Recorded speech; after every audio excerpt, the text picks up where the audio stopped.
साथीहरू के छ यो चाहिँ साथीहरू साइकल पार्किङ हो है। यतातिर चाहिँ साइकल पार्किङ गरेको पनि पैसा लाग्छ। हाम्रोतिर चाहिँ जहीँ तहीँ राखिदिने बानीले होइन सहरको सुन्दरता बिग्रिएको हुन्छ। त्यसैले यहाँ चाहिँ व्यवस्थित ढङ्गले साइकल पार्किङ यसरी गरेको हुन्छ अनि पैसा लाग्छ है साथीहरू। पैसा यहाँ चाहिँ अब त्यसको तलको त्यो नम्बर हुन्छ साइकलको, त्यो जस्तो त्यहाँ देख्नुभएको 718 हान्ने यहाँ होइन। अनि यहाँ हानेर यो लक हुन्छ अनि तपाईँ फर्केर आउँदाखेरि चाहिँ you have to pay the money है। अनि यसमा चाहिँ तपाईँको आइसी कार्ड, आइडी होइन, राख्दैन पे डी बराई, pay visa card, credit card सबै चल्छ।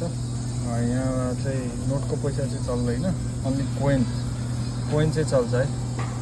कोइन चाहिँ चल्छ अनि 3 घन्टासम्म फ्री, 3 घन्टा उता चाहिँ